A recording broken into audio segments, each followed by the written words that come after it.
파리 중심부의 궁전 같은 저택에서 자란 프랑스 최고 영문가의 딸이 서울 변두리의 작은 고시원에서 울고 있었습니다. 어떻게 된 일일까요? 이미 모든 걸 가진 그녀는 어느 날 이후 완전히 다른 세상을 꿈꾸기 시작했습니다. 국적도, 계급도, 상식도 그 어떤 것도 그녀를 막지 못했죠. 그 변화의 중심엔 한 한국 남자가 있었습니다. 과연 무슨 일이 있었던 걸까요? 안녕하세요.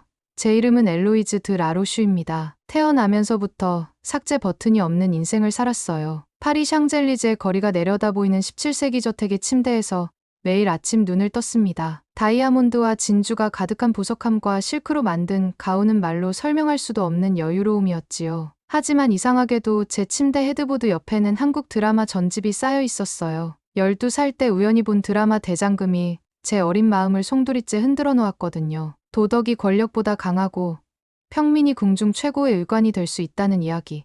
프랑스에서는 상상도 할 수 없는 세상이었어요. 그날 이후 저는 매일 밤 창문 너머 별빛 아래에서 한국 드라마를 봤어요. 모든 사람이 평등하다는 말이 화면에 나올 때마다 가슴이 뜨거워졌어요. 매일 아침 라틴어와 그리스어를 배웠습니다. 오후에는 승마와 플룻 레슨, 저녁에는 예술사와 철학을 공부했지요. 하지만 3시간짜리 자유시간만 있으면 조용히 한국어를 공부했어요. 라로슈 가문의 완벽한 후계자가 되어야 한다는 부모님의 기대는 이해했습니다. 하지만 한국 드라마 속 정의와 인간미는 프랑스 귀족 사회에서 느껴보지 못한 따뜻함이었거든요. 16이 되던 해 학교 친구가 프로듀스 101을 보여줬어요. 일반인들이 꿈을 향해 노력하고 시청자들이 그들의 삶에 참여하는 게 놀라웠죠. 아, 한국은 정말 누구나 주인공이 될 수 있는 나라구나. 그때부터 케이팝도 듣기 시작했어요. BTS의 정정당당이라는 가사가 제 마음에 계속 남았어요. 실력으로 인정받는 세상, 배경이 아닌 노력이 가치가 되는 세상. 국립사법학교 입학시험은 힘들었지만 즐거운 도전이었어요. 19살이라는 최연소 나이로 프랑스 최고의 법대에 합격한 날, 부모님은 샴페인을 터뜨렸습니다. 하지만 저는 조용히 방으로 돌아가 한국 헌법을 들여다보는 게 더 좋았어요. 프랑스 법전을 읽으면 국민은 법을 준수해야 한다가 먼저 나왔어요. 하지만 한국 헌법은 첫 장부터 모든 권력은 국민으로부터 나온다고 선언했죠. 이 차이가 제게는 충격이었어요. 법이 국민을 위해 존재한다는 사상. 3년 동안 학교에서는 수석을 놓친 적이 없었습니다. 프랑스 최연소 판사 임용 내정을 받은 날, 사실 제 머릿속에는 다른 꿈이 가득했어요. 한국의 법조인들은 어떤 식으로 정의를 실현할까 궁금했죠. 정략결혼 파트너와의 첫 만남에서 저는 그 모든 질문을 내려놓고 귀한 인형처럼 미소를 지어야 했습니다. 엘로이즈, 넌 라로슈 가문의 얼굴이다. 부모님의 말씀을 들으며 저는 고개를 끄덕였습니다. 하지만 그날 밤, 저는 작은 노트에 결심을 적었어요. 사법 연수 명목으로 한국에 가야지. 프랑스 상류층 자제의 해외 연수는 흔한 일이었으니까요. 이렇게 저는 그토록 동경하던 서울로 향하는 비행기 표를 끊었습니다. 너무 설렘에 가슴이 뛰어 잠을 이룰 수가 없었지요. 마치 어린 시절 조용히 감춰왔던 제 진짜 꿈이 마침내 날개를 펼치는 것 같았어요. 대한민국이라는 이름의 새 땅은 저에게 무엇을 보여줄까요? 한국식 정의는 과연 제가 상상했던 것과 닮아 있을까요? 안타깝게도 아무도 모르는 일이었습니다. 서울중앙지법의 거대한 건물 앞에 섰을 때 제 심장은 거의 멈출 것 같았어요. 아침 7시였는데도 벌써 많은 사람들이 분주히 움직이고 있었습니다. 검은 정장을 입은 변호사들, 큰 서류 가방을 든 공무원들, 거리는 커피 향기와 김밥, 토스트 같은 익숙하면서도 새로운 냄새로 가득했지요. 파리의 크루아상이나 에스프레소와는 전혀 다른 생동감이 있었어요. 제가 이름을 밝히는 순간 담당자의 태도가 확 변했습니다. 아, 프랑스 법무부에서 보낸 엘로이즈 씨시군요. 첫날부터 실무 연수가 시작됐습니다. 민사부, 형사부, 가사부를 차례로 돌며 실제 재판 진행 과정을 관찰하는 일정이었어요. 파리의 팔레 드 주스티스에서는 본 적 없는 광경들이었죠. 법정에서 일어난 일은 저의 모든 상식을 뒤집었어요. 한 이혼 소송에서 재판장이 눈물 흘리는 어린아이를 직접 위로하는 모습을 봤죠. 프랑스에서는 생각도 할 수 없는 일이었어요. 법관은 엄숙해야 하고 감정을 드러내면 안 된다는 게 철칙이었으니까요. 아가야, 괜찮아. 아빠 엄마도 널 사랑하셔. 그 부드러운 목소리에 아이의 울음이 점차 잦아들었어요. 그 순간 저는 깨달았어요. 한국의 법은 법전이 아니라 사람을 먼저 본다는 거요. 연수 조교로 배정된 사람은 이준이었습니다. 안경을 쓴 조용한 청년으로 첫인상은 그리 강렬하지 않았어요. 하지만 법원 구석구석을 안내하며 설명하는 그의 목소리에는 배려가 깃들어 있었지요. 프랑스에서는 법정 복장이 다를 텐데 불편하실 수도 있겠어요. 아니에요. 전혀요. 이런 세세한 배려가 바로 한국 법문화의 특징이죠. 이준의 눈빛이 살짝 밝아졌어요. 프랑스 분이신데도 한국 법문화를 잘 아시네요. 저는 웃으며 대답했습니다. 제가 한국 문화를 좋아하는 건 비밀이에요. 점심시간에 그가 안내한 곳은 법원 앞 골목의 작은 키친 식당이었어요. 참치 비빔밥과 된장찌개, 반찬들이 정신없이 나왔죠. 프랑스에서는 메뉴를 보고 고르는 것이 당연한데 한국은 주문 하나에 이렇게 많은 음식이 나오네요. 너무 많은 것 같은데. 제가 조심스레 말하자 이준이 미소 지었습니다. 한국에서는 손님을 정성으로 대접하는 게 문화예요. 그 정성이라는 단어가 마음에 와닿았어요. 법원에서도, 식당에서도, 버스에서도 만나는 작은 배려들. 파리의 차갑고 개인적인 관계성과는 너무 다른 온기였습니다. 이준과 대화를 나누며 더욱 놀랐어요. 그는 법률 서적뿐만 아니라 사회 구조에 대한 깊은 이해를 가지고 있었죠. 프랑스는 개인주의가 강하시죠? 한국은 공동체 중심이어서. 맞아요. 하지만 요즘 한국도 개인화되고 있다고 들었어요. 어떻게 생각하세요? 이준이 잠시 생각하더니 말했어요. 개인의 권리를 존중하면서도 서로를 돌보는 게 진짜 선진사회 아닐까요? 프랑스처럼 개인의 자유를 중시하되 한국처럼 공동체를 잇지 않는. 그의 말에 고개가 절로 끄덕여졌어요. 이게 바로 제가 한국에서 찾고 싶었던 조화였거든요. 주변 선배 판사들은 제게 호기심 어린 시선을 보냈어요. 하지만 저는 매일 새벽 5시에 일어나 재판 기록들을 정리했습니다. 한국어로 된 판례들을 공부하며 법리를 익혔죠. 어느 날 이준이 제게 물었어요. 엘로이즈님 왜 이렇게 열심히 하세요? 견학 차원이시잖아요. 견학이라니요? 전 진짜 배우고 싶어요. 한국의 자비로운 법을요. 자비로운 법이요. 네, 프랑스 법은 차가워요. 정의가 실현되어야 하고 하늘이 무너져도 상관없다고 하지요. 하지만 한국은 정의와 온정이 함께 있어요. 법이 사람을 위해 존재하죠. 이준도 그런 제 모습에 점차 놀라는 것 같았어요. 한강변을 따라 걸었던 어느 저녁, 그는 처음으로 개인적인 대화를 꺼냈습니다. 혹시 한국이 정말 좋으신 거예요? 제가 고개를 끄덕이자 그의 목소리가 조금 낮아졌어요. 특별한 이유라도. 달빛 아래서 제 마음이 열려버린 것 같았어요. 어린 시절부터 한국의 정이라는 문화가 매력적이었어요. 함께하는 것을 당연시하는 문화, 상대방의 입장을 먼저 생각하는. 프랑스에서는 개인주의가 철저하거든요. 그날 이준의 표정이 아직도 기억에 남아요. 약간의 놀람과 깊은 공감이 섞인 눈빛이었어요. 제가 왜 한국을 좋아하는지 알고 싶으세요? 빈밥을 먹으면 할머니가 김을 하나 더 넣어주고, 버스에서 노인이 타면 자연스럽게 자리를 비켜주는 모습들. 법보다 마음이 앞서는 이런 문화가 좋아요. 어느새 제 연수 기간도 절반이 지났습니다. 서울의 아침 공기, 밤거리의 불빛, 사람들의 따뜻한 시선. 프랑스 명문가의 딸이 아닌 그냥 엘로이즈로 살아가는 게 이렇게 편안할 줄은 몰랐어요. 하지만 파리는 여전히 저를 기다리고 있었죠. 하지만 이제 서울이 저에게 무엇을 주는지 알 것 같았어요. 법률이 아닌 인간다움, 철학이 아닌 따뜻함. 그것이 바로 제가 그토록 찾던 정의의 진정한 의미였을지도 모르겠습니다. 점심시간이면 이준과 함께 작은 라면 가게에 가는 게 일상이 되었어요. 어느 날 포크로 라면을 먹으려다 어려움을 겪자 이준이 젓가락 사용법을 차근차근 알려줬어요. 처음에는 서투르게만 느껴졌지만 나중에는 면을 젓가락으로 슬쩍 감아드는 기술까지 익혔죠. 프랑스는 개인 공간을 중시해서 이런 식당에서 다른 사람들과 가까이 앉는 게 어색할 것 같은데. 그의 말에 저는 웃었어요. 전혀요. 오히려 더 정겨워요. 다들 자기 이야기에 바빠서 오히려 더 자유로운 것 같기도 하고요. 어느 비 오는 날 우산 없이 나온 제게 이준이 자신의 우산을 내어줬어요. 프랑스 남자들은 신사답지만 이런 식으로 행동하지는 않아요. 각자의 책임이니까요. 이준 씨, 우산 같이 쓰고 가면 안 될까요? 그가 조금 망설이다가 고개를 끄덕였어요. 작은 우산 아래 어깨를 맞대고 걷는 서울의 골목길. 빗소리 사이로 들리는 그의 잔잔한 숨소리. 한국 사람들은 왜 이렇게 친절한가요? 친절이 아니라 배려예요. 상대방이 불편하지 않도록. 프랑스에서는 남의 일에 간섭하는 걸 무례하다고 생각해요. 한국은 상대방을 신경 쓰는 걸 당연하게 여기죠. 그게 진짜 성숙한 사회라고 생각해요. 법원 근처 작은 카페에서는 커피 대신 유자차를 마시곤 했습니다. 프랑스에선 친구를 사귀는 게 어떤가요? 그의 질문에 저는 잠시 생각했어요. 프랑스에서는 개인 공간을 중시해서 깊은 관계로 발전하기까지 시간이 오래 걸리죠. 하지만 한국은 빨리 서로를 이해하려 노력하는 것 같아요. 이준이 고개를 끄덕였어요. 그래서 엘로이즈님이 더 편하게 느끼시는 건가요? 네, 여기서는 제가 누구의 딸인지 모르니까 그냥 저 자체로 존재할 수 있어요. 그날 저녁, 경복궁 뒤편 북촌 한옥마을을 함께 걸었습니다. 조용한 골목길, 돌담 너머로 보이는 작은 정원들, 파리의 화려함과는 다른 고즈넉한 아름다움이었죠. 서울은 참 특별한 도시예요. 제가 말했습니다. 현대적인 고층 빌딩과 전통 한옥이 자연스럽게 어우러져 있어요. 한국도 급속한 발전 때문에 많은 한옥이 사라졌어요. 하지만 요즘은 전통을 지키려는 노력이 많아졌죠. 그게 한국의 매력이에요. 전통을 지키면서도 빠르게 발전하는 오래된 것과 새로운 것에 좋아요. 어느 주말 남대문 시장에 갔어요. 파리의 마르쉐와는 차원이 다른 활기찬 에너지였죠. 이거 얼마예요? 카드 값을 물었더니 아주머니가 이쁘신 분이다. 깎아줄게 하시며 가격을 내려주셨어요. 한국 시장은 특별해요.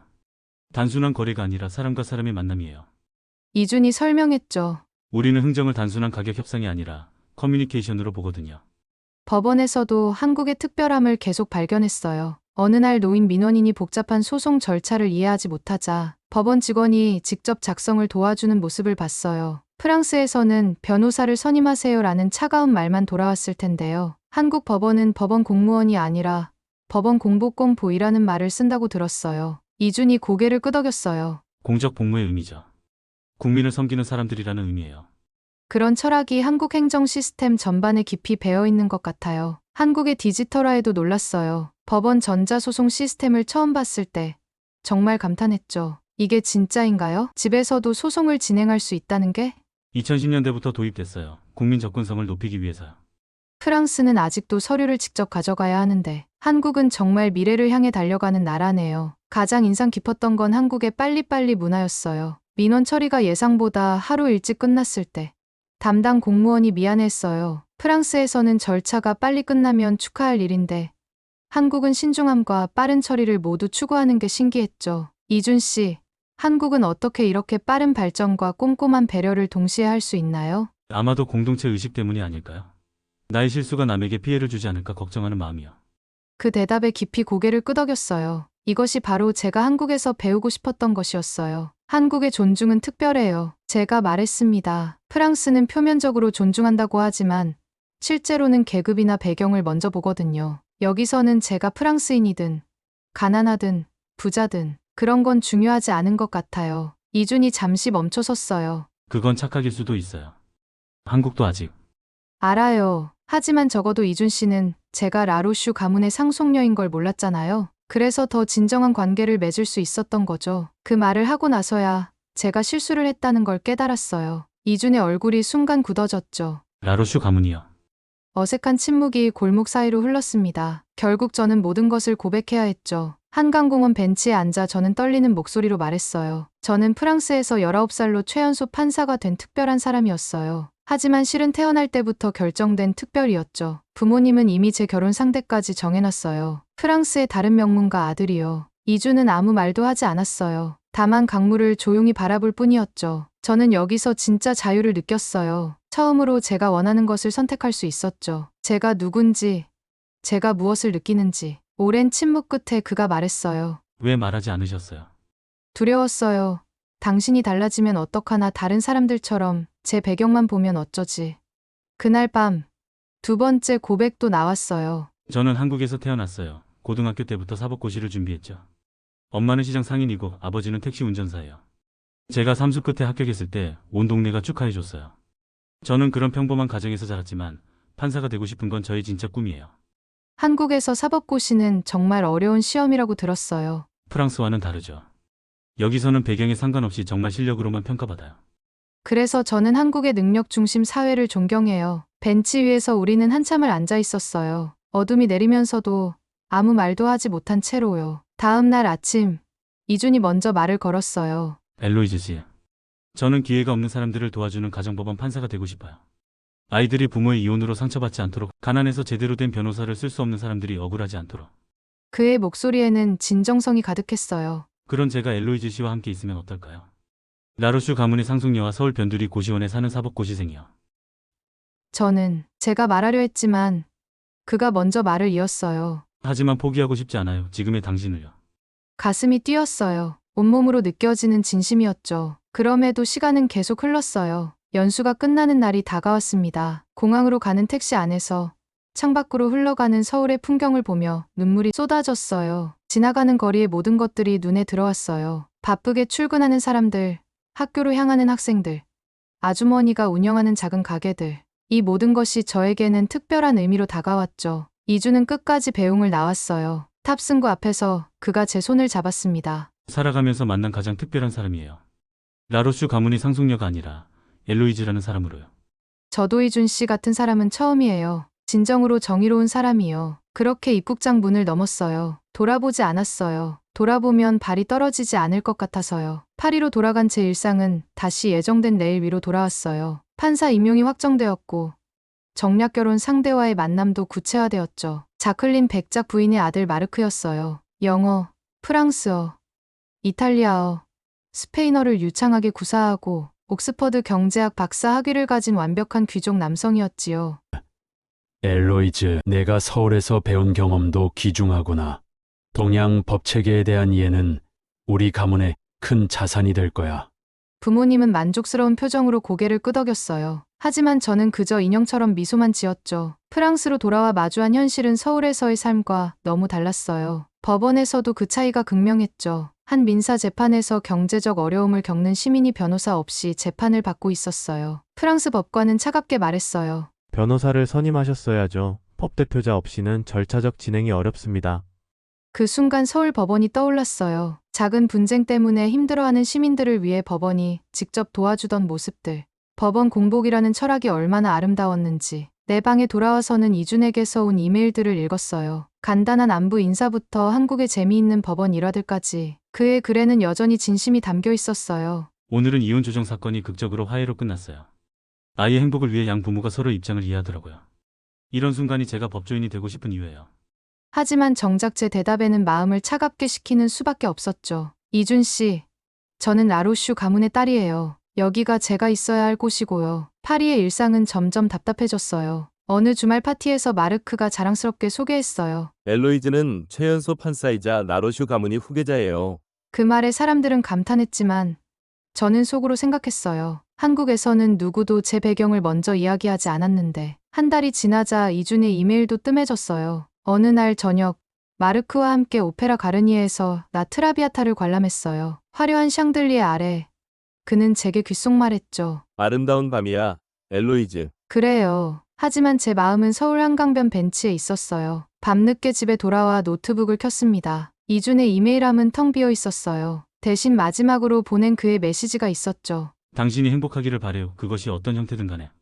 그날 밤 처음으로 자크의 창밖을 내다보며 눈물을 흘렸어요. 파리의 불빛들은 여전히 화려했지만 제게는 그 어느 때보다 차갑게 느껴졌어요. 그로부터 1년이 흘렀습니다. 판사 생활은 예상했던 대로 진행되었고 결혼식 날짜도 정해졌죠. 하지만 어느 날 매일 확인하던 한국 법률 포털에서 이준의 이름을 발견했어요. 이준 사법연수생, 혁신적인 가정법원 분쟁 조정안 제안이라는 기사였죠. 가슴이 두근거렸어요. 기사를 읽으며 미소가 지어졌죠. 그는 여전히 정의로운 법조인을 향해 나아가고 있었어요. 또 다른 기사에서는 이렇게 쓰여 있었죠. 이준 연수생이 제안한 디지털 가정분쟁 조정 시스템은 한국적 온정과 선진 기술의 조화로 주목받고 있다. 특히 AI 기반 분쟁 예측 시스템은 가족 갈등을 조기에 발견하여 해결하는 데 큰 도움이 될 것으로 보인다. 한국의 혁신성과 인간적 온기가 하나로 어우러진 그의 아이디어. 제가 한국에서 가장 좋아했던 점들이 그의 프로젝트에 모두 담겨 있었어요. 하지만 곧 그 기사 아래에서 눈이 커다란 댓글을 보고 말았어요. 혹시 엘로이즈님이시면 꼭 읽어보세요. 링크를 클릭하니 구글 드라이브 문서가 열렸어요. 라로슈 그룹 국제분쟁 사례 분석 및 디지털 중재 시스템 제안서였죠. 놀라움에 손이 떨렸어요. 200페이지가 넘는 보고서를 밤새 읽었습니다. 프랑스와 한국의 법체계 비교라는 챕터에서 제가 말했던 자비로운 법에 대한 분석이 나왔어요. 프랑스어, 영어, 한국어로 된 치밀한 분석과 한국식 실용주의 법 철학을 결합한 혁신적인 접근이었죠. 마지막 페이지에는 이준의 연락처와 함께 이런 문구가 있었어요. 실력으로 문을 두드리겠습니다. 그 다음 날 아버지를 찾아갔어요. 아버지, 이 보고서를 한번 보시겠어요? 무심코 받아본 아버지의 표정이 점점 진지해졌어요. 한참을 침묵 속에서 읽으시곤 이렇게 말씀하셨죠. 대체 누가 이걸 작성했지? 한국의 젊은 법조인입니다. 이것은 확실히 우리 그룹이 필요로 하는 관점이다. 디지털 시대에 맞는 분쟁 해결 방식이고 아시아와 유럽을 잇는 법률 허브 구상도 탁월하군. 제 심장이 뛰었어요. 아버지가 법이 아닌 사람의 실력을 인정하는 건 처음 보는 일이었어요. 일주일 후, 아버지가 저를 서재로 불렀어요. 엘로이즈, 보고서의 작성자를 파리로 초청할 생각이다. 이런 통찰력 있는 젊은 인재는 우리 그룹에 필요하다. 제 가슴이 쿵쾅거렸어요. 보고서 작성자가 너와 아는 사이라고 들었다. 네, 맞아요. 이준이라는 분입니다. 정말 훌륭한 사람이에요. 아버지의 눈이 빛났어요. 그럼 내가 직접 초청장을 전달하거라. 다음 날 서울로 가는 비행기를 예약했어요. 1년 만에 다시 밟는 한국 땅이었죠. 인천공항에서 택시를 타며 낯익은 한국어가 귓가에 들렸어요. 가슴이 뛰었죠. 이준에게는 연락하지 않았어요. 법원 앞에서 우연을 가장에 만나겠다고 생각했죠. 오후 6시 법원 앞거리에 섰을 때 멀리서 익숙한 모습이 보였어요. 키가 더 커 보이고 어깨도 좀 더 단단해진 것 같았어요. 이준 씨, 그가 돌아보는 순간 시간이 멈춘 것 같았어요. 엘로이즈 씨? 1년 만에 마주친 우리는 한참을 서로를 바라보기만 했어요. 반갑습니다라는 그의 말이 어색하게 들렸어요. 이미 우리 사이는 변한 것일까요? 하지만 저는 결심했어요. 이준 씨, 저에게 줄 시간이 있으신가요? 꼭 전달하고 싶은 게 있어요. 그날 저녁, 서울 시내의 조용한 프랑스 레스토랑에서 만났어요. 아이러니하게도 프랑스 음식점에서 한국인과 만나 프랑스 이야기를 하고 있었죠. 아버지가 당신의 보고서에 깊은 인상을 받으셨어요. 봉투에서 정식 초청장을 꺼내 그에게 건넸어요. 라로슈 그룹의 공식 로고가 찍힌 초청장이었죠. 파리에서 1년 동안 우리 법무팀과 함께 일하며 디지털 분쟁 해결 시스템을 구축해보면 어떨까요? 이준의 눈이 놀라움으로 커졌어요. 이건 정말 큰 기회네요. 하지만 당신이 정말 실력으로 문을 열었어요. 아버지도 인정하셨어요. 그게 아니라 그가 망설였어요. 제가 사랑하는 사람은 지금도. 제 심장이 쿵쾅거렸어요. 전 아직 결혼하지 않았어요. 저도 마찬가지예요. 저는 대답했어요. 그날 밤, 서울의 야경 속에서 우리는 새로운 시작을 약속했어요. 3개월 후, 파리의 라로슈 본사 회의실. 저는 이준과 함께 디지털 분쟁 해결 시스템 프로젝트를 시작했어요. 처음엔 법무팀 직원들도 놀란 눈치였죠. 한국 청년이 라로슈 그룹에서 상속녀의 연인이라서 뒷말들이 들렸어요. 하지만 이준은 그런 시선들을 실력으로 바꿔놨어요. 프랑스어, 영어, 한국어를 능수능란하게 오가며 프레젠테이션을 진행하는 그의 모습은 압도적이었어요. 한국의 임금채권 보장기금 시스템을 유럽에 적용하면 어떨까요? 가족법원의 조정제도를 디지털화하면 분쟁 해결 시간을 80% 줄일 수 있을 것 같습니다. 회의가 끝날 때마다 아버지는 감탄스러운 표정을 지었어요. 엘로이즈, 내가 서울에서 만난 건 단순한 사람이 아니라 인재였구나. 저는 미소 지었어요. 6개월이 지났을 무렵 드디어 그날이 왔어요. 라로슈 가문의 공식 회의, 가족들과 주요 임원들이 모인 자리.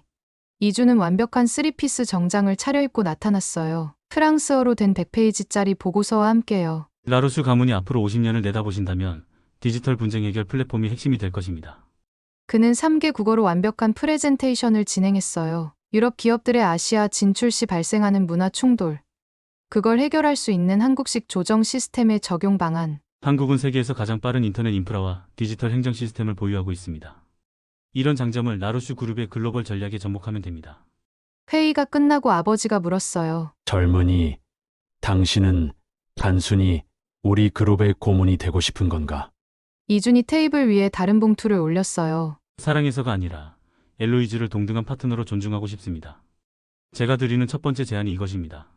제안서 제목은 코리아 프랑스 국제법률 플랫폼 구축 계획이었어요. 저는 라로슈 상속녀의 남편이 아니라 라로슈 기업의 파트너가 되고 싶습니다. 회의실은 정적에 휩싸였어요. 이런 직접적인 제안은 프랑스 귀족 사회에서는 보기 드문 일이었죠. 아버지가 오랜 침묵 끝에 말했어요. 그대의 철학과 능력에 대해서는 이미 확인했다. 하지만 가문과의 결혼은 저는 가문이 아닌 엘로이즈와 결혼하고 싶습니다. 하지만 라로슈 가문이 제게 주신 기회는 절대 가볍게 여기지 않을 것입니다. 그 길고 긴 회의 끝에 아버지가 마침내 고개를 끄덕였어요. 그대에게 딸과 가문의 미래를 맡길 용기가 생겼다. 그날 밤 파리의 생강변을 걸으며 저는 이준의 손을 꽉 잡았어요. 당신은 정말 프랑스의 보수적인 가문을 실력으로 설득하다니. 이준이 제 손을 살짝 쥐었어요. 당신이 서울에서 보여준 진심보다는 훨씬 덜 대단해요. 우리는 서울과 파리 두 도시의 삶을 하나로 이어갔어요. 결혼식은 북촌 한옥에서 진행했어요. 프랑스 귀족들이 한복을 입고 참석했고 한국의 전통 혼례와 프랑스식 의전이 어우러진 독특한 행사였죠. 아버지도 어머니도 한복을 입고 나타났어요. 택시 운전을 하시는 이준 아버지와 시장 상인인 어머니, 프랑스 명문가 부모님. 이 어색한 만남이 언젠가는 편안해질 수 있을까요? 하지만 적어도 저와 이준은 확신하고 있었어요. 사랑은 선택이고 선택은 용기라는 거요. 결혼 2년 후 코리아 프랑스 법률 컨설팅이 문을 열었어요. 서울과 파리에 사무소를 두고 ESG 경영을 추구하는 유럽 기업들의 아시아 진출을 지원하는 일이었죠. 프랑스 법을 이해한 유일한 한국인, 한국의 감성을 배운 유일한 프랑스인. 언론에서는 우리를 이렇게 표현했어요. 하지만 제가 가장 자랑스러운 건 우리 회사의 기업 문화였어요. 프랑스 직원들도 한국처럼 김밥을 나눠 먹고 한국 직원들도 프랑스처럼 커피 브레이크를 즐겼죠. 무엇보다 사람과 정의를 중심에 두는 한국의 철학이 회사 전체에 퍼져나갔어요. 5년이 지난 지금 우리는 K법률 서비스의 글로벌화라는 새로운 일을 시작했어요. 한국의 무료 법률 상담 시스템, 신속한 분쟁 해결 문화, 그리고 IT를 활용한 효율적인 서비스 제공. 이 모든 것들이 유럽에서도 주목받기 시작했죠. 한국의 행정 효율성이 이렇게 뛰어날 줄은 몰랐어요. 프랑스 클라이언트들은 놀라워했죠. 서울 한강공원, 우리가 처음 진실을 고백했던 그 벤치에 다시 앉았어요. 기억해요. 이곳에서 당신이 라로슈 가문의 상속녀라고 고백했을 때 이준이 웃으며 말했어요. 그때는 정말 막막했죠. 프랑스 상속녀와 고시원에 사는 학생. 하지만 지금은 같은 꿈을 꾸는 두 명의 파트너예요. 배가 지나가며 만들어내는 물결처럼 우리의 삶도 끊임없이 움직이고 있었어요. 오늘의 사연 재미있게 들으셨나요? 사람들은 말합니다. 사랑은 우연이고, 성공은 배경이고, 운명은 정해진 거라고요. 하지만 이 이야기는 말합니다. 사랑은 선택이고, 성공은 실력이며, 운명은 바꿀 수 있다고. 파리에서 태어난 한 여자는 서울에서 자신을 다시 만났고, 서울에서 자라난 청년은 파리에서 세계를 향해 문을 열었습니다. 그리고 두 사람이 함께 걷는 길은 지금도 계속되고 있습니다. 진심은 국경도, 언어도, 계급도 조용히 뛰어넘으니까요. 감동적인 영상을 제작하는 저 민지의 진심도 여러분들께 전해지기를 바랍니다. 긴 영상 끝까지 들어주셔서 감사합니다. 구독, 좋아요 꼭 눌러주시고 다음 영상에서 뵙겠습니다.